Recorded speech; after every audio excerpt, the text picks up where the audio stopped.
Mayong buntag mga kabongga. So, ito naman ang yung simple vlogger. Mag-vlog ko ani akong first travel sa pagtabok na to sa Pingle Bay Bridge. So, nagikan di ay may alas 4 sa kadlawon. And naabot mi sa Mukas mga around 4, mga 5 kapin. So ako napansin is wala ko nakita nga mga truck nga naglinya gawa sa Mukas kay usually pag maabot ko dinaan na nalagi mga big truck na galinya siguro nakatabok na sa tungod kay dili busy no, so wala kay daghang galinya, so makita ninyo hawan siya, dapat daghan na kay nagalinya di ang mga big truck, so far wala. Unya, kung padayon ta, kay of course, di man ta magpa-barge, dinhi man ti ani kay ato masulayan gud kining tulaya, so padayon ta patubod. And then, while ga-travel mi sa tubod, binaminaw mig music, ana, isutisgot mi, ana, then mo ni mga agianan, ana, kabalo na ko, nga, diha gid agion. Kaya nakaagi na ko, nakalibot naman gugo kapila na diha sa kanang, kanang anunang, mga aurora, gilibot na nako na diha na, no? So, okay na, wag naanad na pod ko, kabalo na ko asa pangitaon ang agianan sa Pingle Bay because naami ti mailhan. So, dali na kay siya. So, manghisa mi ha, kay kahiun na jud kay mi. Wala may sir, agwanta lang sa kalibunan. Importante na episyo. So, padayon ta, kay, of course, mamuya to ang purpose, nga butabok dito nga, di ta kagaso sa barge.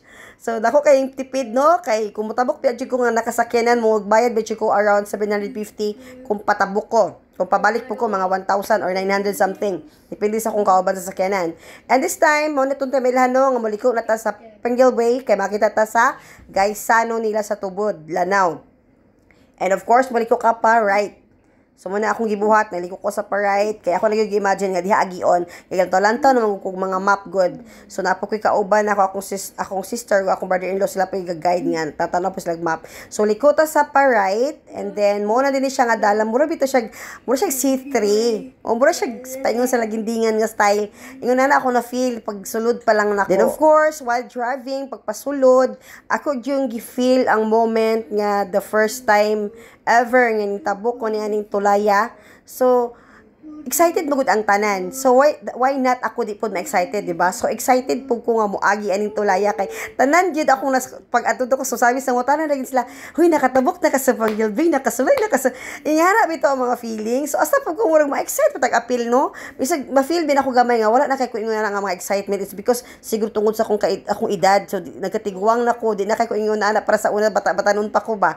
So pero kay tungod man daghan pud kay ma-excite murag na-excite na lang pud kog apil. So kita ni mo sa babaw nga part nga ingon ana siya kung dagang sakyanan, pero kung kato nga time pag agi na mo is dili magud siya traffic, it's because buntag pa siya, pero ang kalainan lang ato na time buntag pa siya pero makita nimo daghan na kag makita nga mga tawo sa kilid-kilid sa tulay. And then isa sa akong nabantayan is grabe ka durable ang ginagamit yun nga mga quality diha sa tulay, gibuhat sa tulay.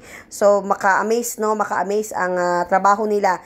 So grabe jud ka pasalamat nga daghang tawo ang makagamit ani nga tulay, and then makatipid pud ta sa atong gastuonon of course. Dayon kita pud nga mulabay ani nga mga tulay no atutong parikamutan nga malimpyo pud ta kay daghan mang makita niyo sa kilid-kilid bitaw. Buntag pa lang say nanay mga tawo sa kilid-kilid kay nag picture na iban ga snack. So situate nga moagi ta mo anha ta diana ato mga buhugaw ato yung dalog balik kay para ma-maintain ang kalimpyo. And then itabok na ta timailhan pud nga maabot madto ta sa Osamis mo ta nga pa area no. So liko ta sa pa left na pud ta, and then pag sa left na napoy pa right. And then after sa pa-right, mo na ito makita ta og Petron. Muna na siya ang highway sa Tanggob. So it's either kung paasa ka padulong ba ka dito sa right or sa left. Kung dito ka sa right, padulong na siya sa Osamis. So pa Osamis man mi, so muna dito ko sa right. And of course, ang nakanindot pud ani yung naatay tulay, kana jong dili ta magdali-dali sa atong pag-uli sa pagbiyahe sa apas-apas anang barge. Kaysa una man gyud grabe magyud ako experience nga magapas-apas anang barge para lang gyud makauli, makaapas nga di kita mabiyaano. So manang karon this time grabe ang privilege gatag sa tuwa nga dili na gyud ko magdali-dali sa pag-uli, o di ba tanawan ni naka-travel ako anytime na ko gusto mo uli makauli ko kay tungod aning bridge. Daho ay tabang, thank you kay Lord.